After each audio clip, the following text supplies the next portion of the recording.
Vous est-il déjà arrivé de prier avec toute votre âme et d'avoir l'impression de parler au plafond?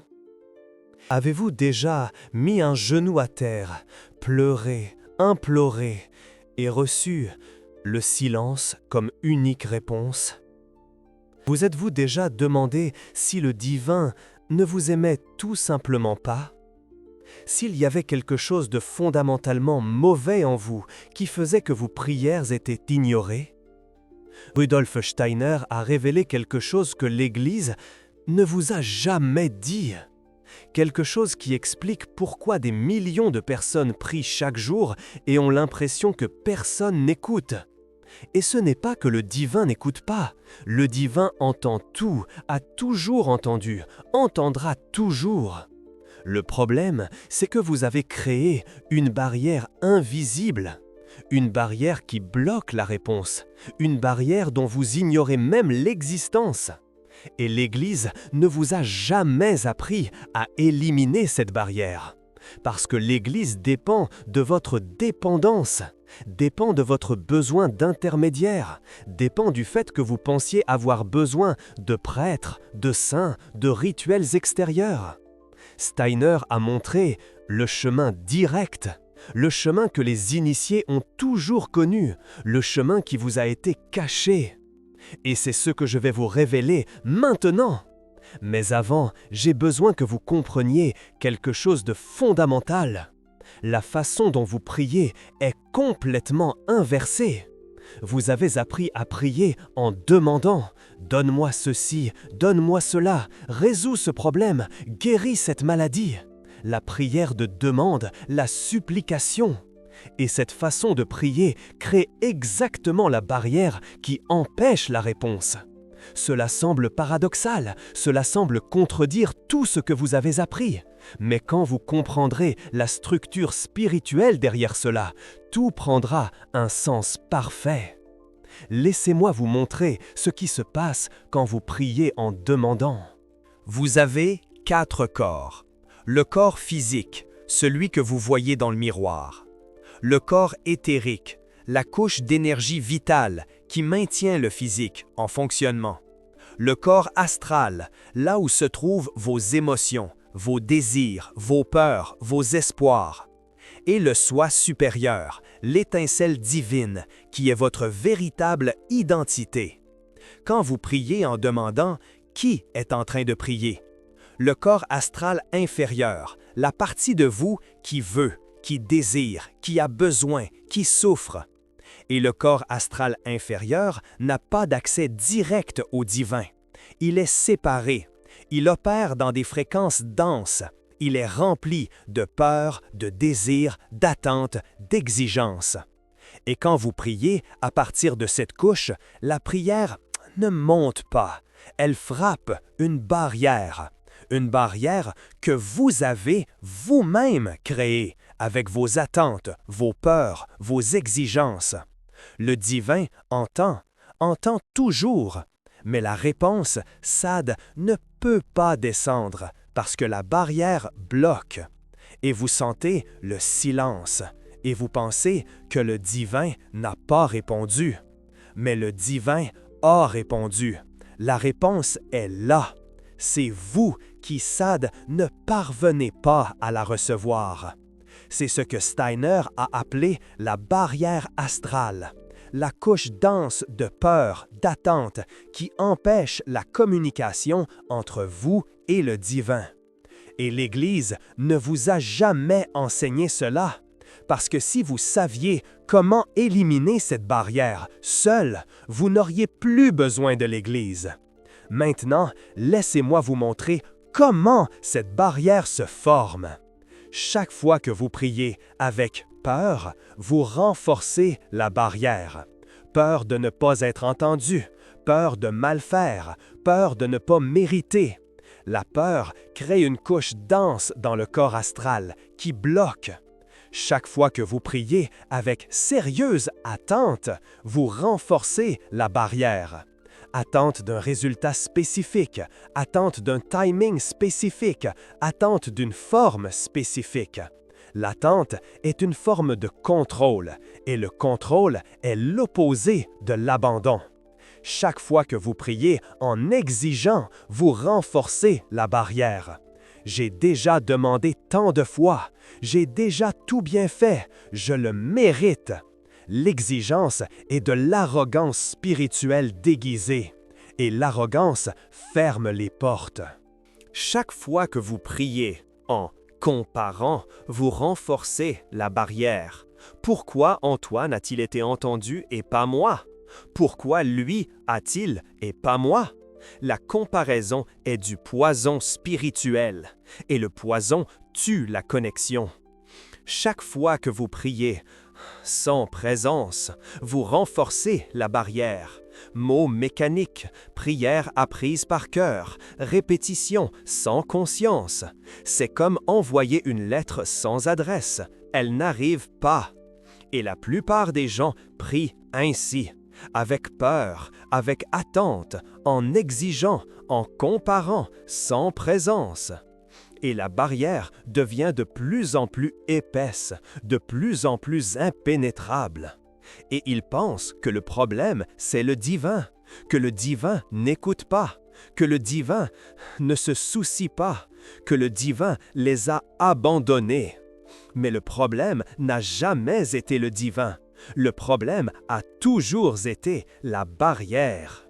Et voici la partie qui va tout changer. La barrière peut être dissolue. Elle n'est pas permanente, elle n'est pas structurelle, elle n'est pas génétique. C'est une construction, c'est vous qui l'avez construite et vous pouvez la déconstruire. Steiner a enseigné confidemment des méthodes spécifiques pour dissoudre cette barrière, des méthodes qu'il a appelées pratiques de communion, pas prière de demande, communion. La différence est fondamentale. La prière de demande, c'est vous qui dites au divin ce que vous voulez. C'est unidirectionnel, c'est transactionnel, c'est commercial. Je te donne ma prière, tu me donnes ce que je veux. La communion, c'est vous qui vous unissez au divin. C'est bidirectionnel, c'est relationnel, c'est amoureux. Il n'y a pas de demande, il y a présence, il y a abandon, il y a union. Et quand il y a union, il n'y a pas de barrière, parce que la barrière existe entre deux choses séparées. Quand vous vous unissez, la séparation disparaît, et avec elle, la barrière. Et alors, la communication flue dans les deux directions. Vous n'avez pas besoin de demander, parce que dans l'union, il n'y a pas de séparation entre ce dont vous avez besoin et ce que le divin sait que vous avez besoin. Et la réponse vient pas parce que vous avez demandé, parce que vous vous êtes ouvert pour recevoir. C'est ce que Steiner a enseigné, c'est ce que l'Église a caché. Et laissez-moi vous donner la méthode spécifique. Steiner a développé un processus en 4 étapes pour dissoudre la barrière astrale et établir une communion véritable avec le Christ cosmique. La première étape est le silencement du corps astral. Avant toute connexion spirituelle, vous devez silencer la couche d'émotion, de peur, de désir, d'attente. Tant que cette couche est agitée, elle crée de l'interférence et l'interférence bloque la communication. La méthode est simple mais exige de la discipline. Asseyez-vous dans une position confortable, fermez les yeux et observez simplement vos pensées.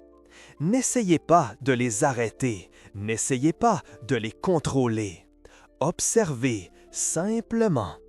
Vous allez remarquer que des pensées surgissent constamment, des préoccupations, des listes de tâches, des souvenirs, des peurs, des désirs.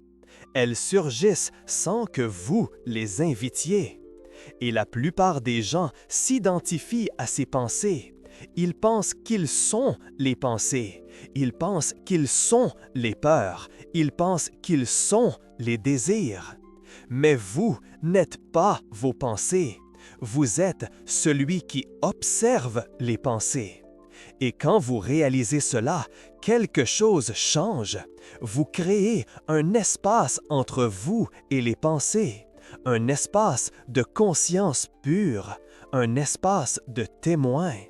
Et dans cet espace, le corps astral commence à se silencer parce que vous ne l'alimentez plus avec de l'identification. Vous l'observez simplement. Faites cela pendant 5 à 7 minutes tous les jours à la même heure. Le corps éthérique répond au rythme. Quand vous établissez un rythme, il se renforce.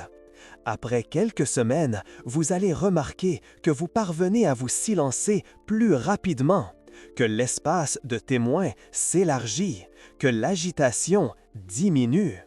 Et voilà, vous êtes prêt pour la deuxième étape. La deuxième étape, c'est la descente au cœur spirituel. La plupart des gens prient à partir de la tête, des pensées dirigées vers le haut, des mots mentaux, des concepts abstraits. Mais la connexion véritable ne se fait pas dans la tête, elle se fait dans le cœur, pas le cœur physique, le cœur spirituel, le centre de la poitrine où le Christ cosmique habite. Rudolf Steiner a enseigné que le Christ cosmique s'est fondu avec le corps éthérique de la Terre à travers le sang versé lors de la crucifixion. Et ce Christ cosmique habite en chaque être humain, pas à l'extérieur, à l'intérieur, dans le cœur spirituel. Alors, après avoir pacifié la sphère émotionnelle, vous descendez la conscience vers le cœur. Visualisez une lumière dorée au centre de votre poitrine. Sentez la chaleur de cette lumière. Permettez-lui de s'étendre, de grandir. Et utilisez la respiration comme pont. Inspirez en comptant jusqu'à 4. Retenez votre souffle en comptant jusqu'à 4. Expirez en comptant jusqu'à 4. Retenez à nouveau votre souffle en comptant jusqu'à 4. Ce rythme quaternaire connecte le physique au spirituel. Et pendant que vous respirez, maintenez votre attention sur le cœur, pas sur la tête, sur le cœur. Quelque chose va commencer à se produire. Vous allez sentir une présence, pas dramatique, pas spectaculaire, subtile, calme, amoureuse. Et cette présence est le Christ cosmique qui habite en vous. Il a toujours été là. C'est vous qui ne saviez pas comment y accéder. La troisième étape, c'est la reconnaissance du Christ intérieur. Ici se produit la transformation la plus profonde. Vous reconnaissez que le divin que vous cherchiez à l'extérieur est à l'intérieur, que la séparation était une illusion, que la barrière était votre propre création. Et vous déclarez intérieurement avec toute votre sincérité « Je suis le je suis qui vit en moi ». Cette phrase n'est pas de l'arrogance, c'est de la reconnaissance. Vous ne dites pas que vous êtes le divin, vous reconnaissez que le divin habite en vous, que l'étincelle divine est votre véritable identité. Et quand vous reconnaissez cela, la séparation se dissout, la barrière disparaît. Parce qu'il n'y a plus deux, il y en a un. Et dans cette unité, calme, la communication est instantanée. Il n'y a pas de prière de demande, il n'y a pas d'attente romantique, il y a communion. Et la réponse vient, pas sous forme de voix externe, sous forme de clarté interne. Intuition profonde, certitude qui ne vient pas de l'esprit, certitude qui vient du cœur. La quatrième étape, c'est l'ancrage dans le monde physique. La communion ne sert à rien si elle n'est pas ancrée dans la vie réelle. Après le moment d'union, vous ramenez graduellement la conscience vers le corps physique. Sentez vos mains, sentez vos pieds, sentez votre respiration normale. Et emportez avec vous la clarté reçue, l'intuition, la direction, la paix. Et agissez en conséquence. Parce que la réponse divine vient rarement sous forme de miracle externe. Elle vient sous forme de clarté qui vous permet de résoudre vous-même, sous forme d'intuition qui montre le chemin, sous forme de paix qui permet de traverser. Et si vous ne vous ancrez pas, si vous n'agissez pas, la communion a été gaspillée. C'était du tourisme spirituel. Monter, Vu la vue, redescendu pareil. Rudolf Steiner était très clair à ce sujet. La spiritualité sans action dans le monde physique est une illusion luciférienne, c'est fuir la vie et non une transformation réelle. Alors, voici les 4 étapes. Pacification, descente, reconnaissance, ancrage. Et quand vous pratiquez cela quotidiennement, la barrière se dissout, la communication s'ouvre, la réponse se fait entendre. Pas immédiatement, pas magiquement, progressivement. Le corps éthérique est dense, il a besoin de répétition pour changer, il a besoin de rythme, il a besoin de temps. Rudolf Steiner recommandait 21 jours consécutifs comme minimum pour créer un nouveau schéma dans le corps éthérique, 40 jours pour le consolider. Et pendant ce processus, des choses vont arriver. Dans les 7 premiers jours, vous allez sentir une résistance. La sphère émotionnelle inférieure ne veut pas mourir. Elle va créer des distractions, elle va créer des doutes, elle va créer des excuses pour arrêter. C'est normal, c'est le signe que ça fonctionne. Dans la 2e semaine, vous allez commencer à percevoir des changements subtils, des rêves plus vifs, des intuitions plus claires, des synchronicités augmentant. Dans la 3e semaine, quelque chose va changer plus profondément. Vous allez commencer à sentir la présence, pas à l'imaginer, à la sentir. Et après 40 jours, le schéma s'établit. La communion devient naturelle, la barrière ne se reconstitue pas aussi facilement. Et vous comprenez enfin pourquoi vos prières n'étaient pas entendues. Ce n'était pas le divin, c'était vous, la barrière que vous avez créée. Et maintenant, vous savez comment la dissoudre. Mais il y a quelque chose d'important dont je dois vous avertir. Il y a 2 forces qui vont essayer de vous détourner de ce chemin. Rudolf Steiner les a appelés Lucifer et Ahriman. Lucifer va essayer de vous séduire avec des expériences dramatiques, des visions, des extases, des sensations incroyables. Et vous allez penser que vous progressez spirituellement parce que vous avez des expériences. Mais les expériences dramatiques sont souvent des pièges lucifériens. Ce sont des distractions, ce sont des feux d'artifice spirituels qui vous font regarder le spectacle au lieu de la transformation réelle. La communion véritable est subtile, elle est calme, elle est profonde, elle n'est pas spectaculaire. Si vous avez des expériences dramatiques constantes, méfiez-vous, ça pourrait être Lucifer qui vous détourne. Ahriman va essayer de vous détourner par le chemin opposé, le scepticisme, le doute, la rationalisation. Ce n'est que de l'imagination, ça ne fonctionne pas, c'est des balivernes ésotériques, vous devriez faire des choses pratiques. Ahriman veut vous maintenir prisonnier du matériel, il veut vous faire abandonner avant de briser la barrière. Il veut vous convaincre que le spirituel n'existe pas ou n'est pas accessible. Si vous ressentez un doute constant, un scepticisme qui paralyse, vous êtes influencé par Ahriman. Le chemin du milieu, c'est le chemin du Christ. Ni extase luciférienne, ni scepticisme ahrimanique. Présence, sobriété, pratique constante, transformation graduelle. C'est ce que Rudolf Steiner a enseigné, c'est ce qui fonctionne. Et il y a une question que vous vous posez probablement maintenant. Si ça fonctionne, pourquoi l'Église ne l'a jamais enseigné? La réponse est simple et perturbante. Parce que l'Église est devenue une institution de pouvoir, et le pouvoir dépend de la dépendance. Si vous avez un accès direct au divin, vous n'avez pas besoin de l'Église, vous n'avez pas besoin de prêtres comme intermédiaires, vous n'avez pas besoin de confession. Vous n'avez besoin d'absolument aucune structure externe. Et c'est intolérable pour une institution qui existe depuis 2000 ans, accumulant du pouvoir.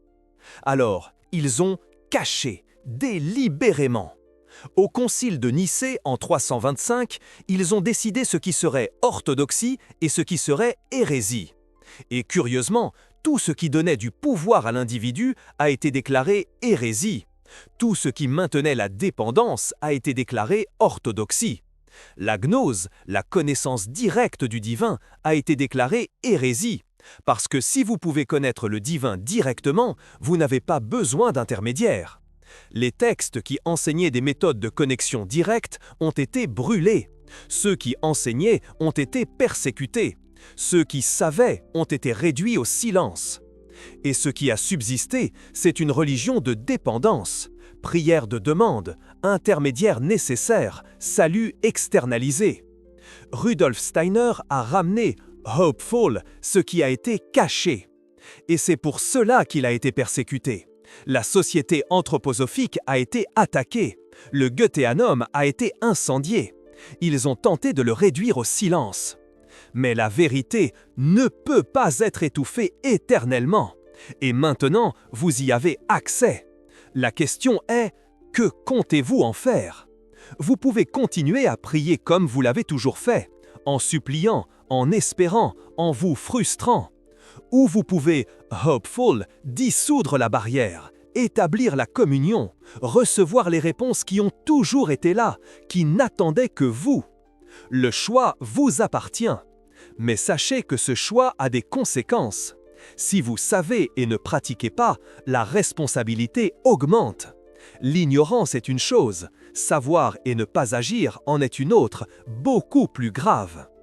Et il y a quelque chose que je dois absolument vous dire à propos du Super Thanks. Cette vidéo existe parce qu'il y a des personnes qui choisissent d'apporter de la lumière aux zones d'ombre religieuses.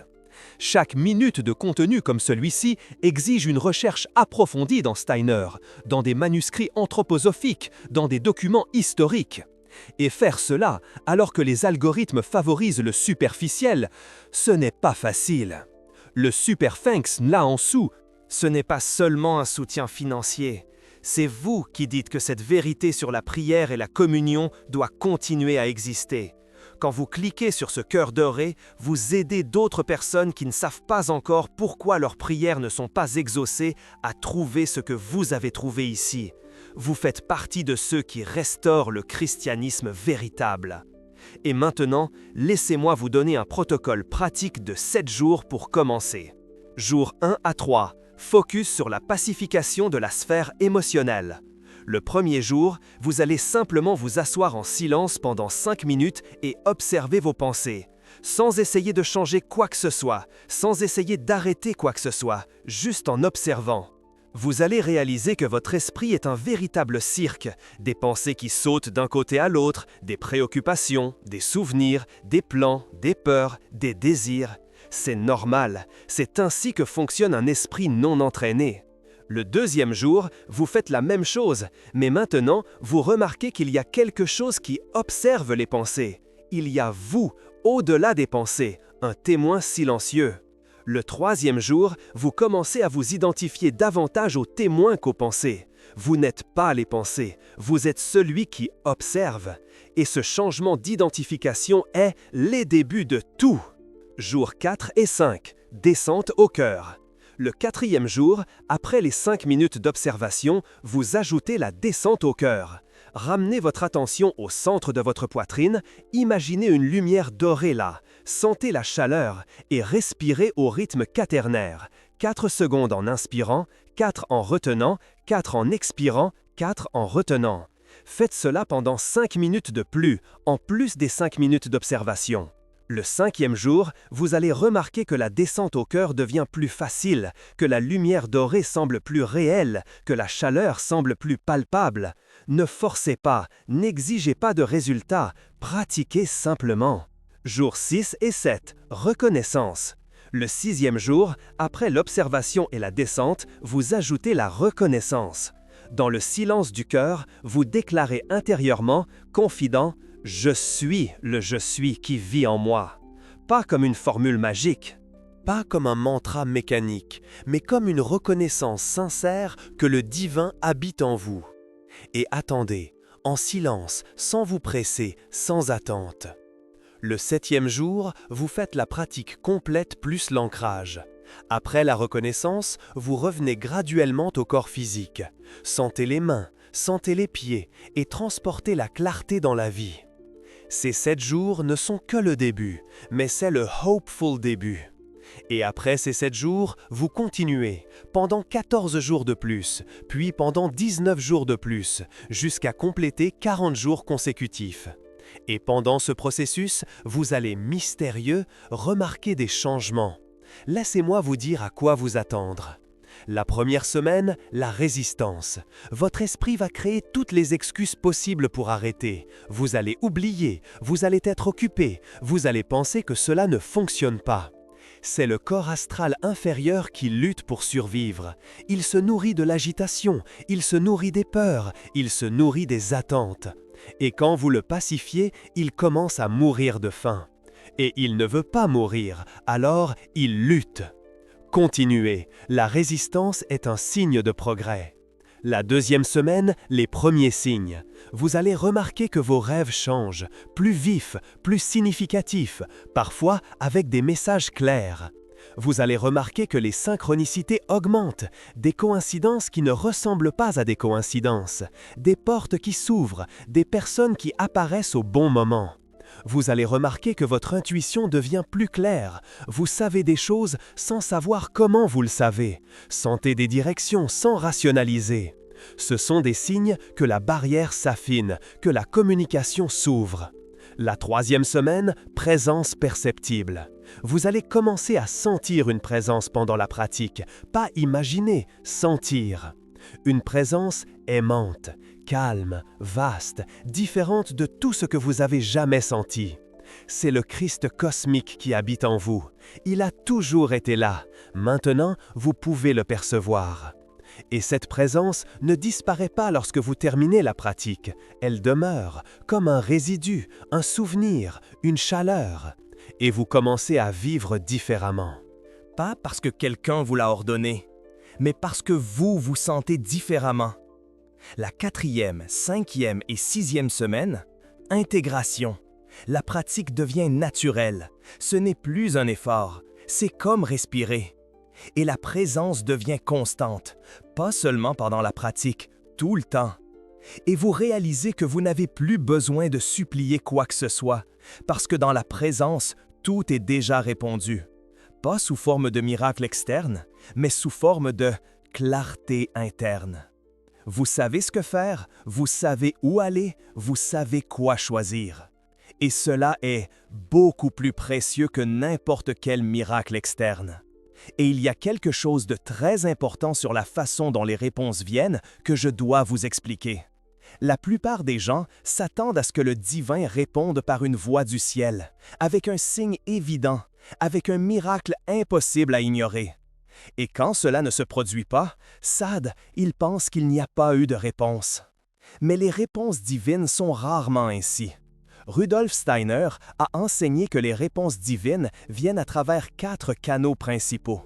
Le premier canal est l'intuition. Une certitude qui surgit de nulle part. Vous ne savez pas expliquer d'où elle vient, mais vous savez, avec une clarté qui transcende la logique. Il est courant que les gens ignorent cela parce que ce n'est pas dramatique, parce que ce n'est pas une voix du ciel, parce que cela semble trop simple. Mais la simplicité est la marque de la communication divine. Le divin n'a pas besoin d'effets spéciaux. Le deuxième canal est la synchronicité. Des coïncidences qui ne sont pas des coïncidences, des portes qui s'ouvrent, des personnes qui apparaissent, des opportunités qui surgissent, exactement quand vous en avez besoin, exactement de la bonne manière. Beaucoup de gens considèrent cela comme un hasard, mais il n'y a pas de hasard, il y a une orchestration invisible. Quand vous êtes en communion, l'univers entier se réorganise pour répondre, pas magiquement, organiquement, à travers des événements qui semblent naturels mais sont providentiels. Le troisième canal est les rêves. Pendant le sommeil, le corps astral et le soi supérieur se séparent du corps physique. Et dans cette séparation, ils peuvent accéder à des informations du monde spirituel, des rêves vécus, Symboliques, qui semblent porter des messages, sont souvent une communication directe. Rudolf Steiner recommandait de tenir un journal de rêves, noté immédiatement au réveil, et ensuite revisité en cherchant des schémas et des messages. Le quatrième canal, c'est à travers d'autres personnes. Parfois, la réponse vient par la bouche d'un étranger, par un commentaire casuel qui résout tout, par un livre qui tombe entre vos mains, par une phrase que quelqu'un dit sans savoir qu'il répondait à votre question. Le divin utilise tous les canaux disponibles, y compris des personnes qui n'ont aucune idée qu'elles sont utilisées. Et quand vous connaissez ces 4 canaux, vous arrêtez d'attendre des voix du ciel et vous commencez à percevoir les réponses qui ont toujours été là. Mais il existe un obstacle que je dois mentionner, l'obstacle de l'ego spirituel. À mesure que vous avancez sur ce chemin, il existe un risque, le risque de se croire spécial, de se sentir supérieur, de développer de l'arrogance spirituelle. Je sais des choses que les autres ne savent pas, j'ai des accès que les autres n'ont pas, je suis plus évolué. C'est le poison le plus subtil du chemin spirituel, parce que cela ressemble à un progrès, mais c'est une régression. Rudolf Steiner mettait beaucoup en garde contre cela. Il appelait cela la tentation luciférienne de la vanité spirituelle. Lucifer adore quand vous vous croyez spécial, parce que tant que vous vous croyez spécial, vous vous regardez vous-même, pas le divin. Et la barrière revient, pas la barrière de la peur, la barrière de l'ego. L'antidote est simple, le service. Plus vous savez, plus vous servez, pas pour avoir l'air gentil, parce que savoir crée une responsabilité. Et la façon correcte d'honorer la connaissance, c'est de l'utiliser pour aider. Si vous accumulez des connaissances spirituelles pour vous sentir supérieur, vous êtes sur le mauvais chemin. Si vous utilisez le savoir pour servir, vous êtes sur le bon chemin. Et maintenant, la question finale. Et si vous pratiquez tout cela et que vous ne recevez toujours pas de réponse? Il existe 3 possibilités. La première possibilité, c'est que la réponse est déjà venue et que vous ne l'avez pas reconnue. Révision. Regardez votre vie au cours des dernières semaines. Y a-t-il eu des intuitions que vous avez ignorées, des synchronicités que vous avez écartées comme coïncidences, des rêves que vous avez oubliés, des personnes qui ont dit des choses significatives? Souvent, la réponse est déjà venue, c'est vous qui n'étiez pas attentif. La deuxième possibilité, c'est que le timing n'est pas encore arrivé. Le divin opère sur une échelle de temps différente de la nôtre. Ce qui semble urgent pour vous peut ne pas être urgent dans la perspective cosmique. Parfois, la réponse est « attendez », pas parce que Dieu vous ignore, parce que le moment juste n'est pas encore venu. Et cela exige de la foi, pas une foi aveugle, une foi basée sur l'expérience. Vous savez que la communication existe, vous savez que la réponse viendra, vous faites confiance au timing, même quand vous ne comprenez pas. La troisième possibilité, c'est que la barrière ne s'est pas encore complètement dissoute. 40 jours est le minimum. Pour les barrières très denses, cela peut prendre plus de temps. 3 mois, 6 mois, 1 an.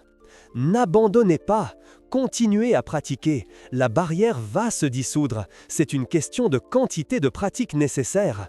Et quand elle se dissoudra finalement, vous comprendrez que tout le temps d'attente en valait la peine, parce que la communion véritable avec le divin est la chose la plus précieuse qui existe.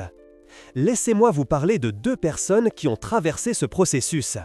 La première est une femme que j'appellerai Sophie. Elle a prié pendant 20 ans pour la guérison d'une maladie chronique. 20 ans! Neuvaines, promesses, pèlerinages, tout ce que l'Église a enseigné. Et la maladie n'a pas été guérie. Elle est arrivée au point d'abandonner, de penser que Dieu la haïssait, de se demander si Dieu existait. Alors, elle a trouvé les enseignements de Rudolf Steiner et a commencé à pratiquer la communion au lieu de la prière de demande. Pendant les 40 premiers jours, la maladie n'a pas changé, mais quelque chose à l'intérieur d'elle a changé. Elle a commencé à comprendre que la maladie avait un but, qu'elle avait choisi cette expérience avant de s'incarner, qu'à travers elle, elle développait des qualités qu'elle ne développerait pas autrement. Et quelque chose d'extraordinaire s'est produit. Elle a arrêté de demander la guérison. Pas parce qu'elle a abandonné, parce qu'elle a compris que la guérison physique n'était pas le but. Et dans ce moment de abandon total, la communication s'est ouverte. Elle a commencé à recevoir de la clarté sur ce qu'il fallait faire, des traitements qu'elle n'avait jamais envisagés, des changements de style de vie, des personnes qui pouvaient l'aider. Et graduellement, au cours de 2 ans, la maladie a cédé. Pas miraculeusement, organiquement, à travers un processus qu'elle a elle-même mené avec clarté intérieure. Et aujourd'hui, elle comprend que les 20 ans de prière non répondues étaient nécessaires. Ils ont été le chemin qui l'a amené à chercher quelque chose de plus profond, qui l'a amené à trouver Rudolf Steiner, qui l'a amené à la communion véritable. Si la maladie avait été guérie la première année, elle aurait continué à faire des prières de demande pour le reste de sa vie. Elle n'aurait jamais découvert la communion. Le silence divin a été, en fait, le plus grand cadeau. La deuxième histoire est celle d'un homme que j'appellerais Antoine. Il a prié pendant 10 ans pour la prospérité financière. 10 ans de prières, de promesses, de chaînes de prières. Et la prospérité n'est pas venue. Au contraire, il est devenu de plus en plus pauvre. Il est aussi arrivé au point de penser que Dieu l'avait abandonné. Quand il a trouvé les enseignements de Rudolf Steiner, il a résisté au début. Il trouvait cela trop compliqué. Il pensait que c'était de l'hérésie. Mais la douleur était si grande qu'il a décidé d'essayer. Et pendant le processus de 40 jours, quelque chose de surprenant s'est produit. Il a commencé à voir que son désir de prospérité était, en fait, la peur de la pauvreté déguisée, qu'il ne voulait pas l'abondance, il voulait fuir la peur. Et la peur créait exactement la barrière qui empêchait la prospérité. Au fur et à mesure qu'il pacifiait sa sphère émotionnelle, la peur a diminué. Et au fur et à mesure que la peur a diminué, la barrière s'est dissoute. Et les opportunités ont commencé à apparaître. Pas comme un miracle, comme une synchronicité.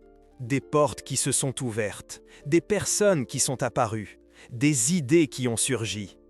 Et en 18 mois, sa situation financière s'est transformée complètement. Pas parce que Dieu a donné de l'argent, parce qu'il est devenu capable de recevoir les opportunités qui ont toujours été là, mais qu'il ne pouvait pas voir à cause de la barrière. Ces deux histoires ont quelque chose en commun. Dans les deux cas, la réponse n'est pas venue sous la forme qu'ils attendaient. Elle est venue sous forme de transformation intérieure qui a permis la transformation extérieure. Et c'est la vérité la plus profonde sur la prière. Quand vous demandez, vous voulez changer l'extérieur sans changer l'intérieur. Quand vous communiez, vous changez l'intérieur et l'extérieur se réorganise en réponse. Et la deuxième forme est beaucoup plus puissante parce qu'elle ne dépend pas d'une intervention externe. Elle dépend d'une transformation que personne ne peut vous enlever. Si vous êtes arrivé jusqu'ici, vous n'êtes pas un spectateur ordinaire. Vous êtes quelqu'un qui cherche la vérité. Pour ceux qui ne se contentent pas de réponses superficielles, qui aspirent à une véritable connexion.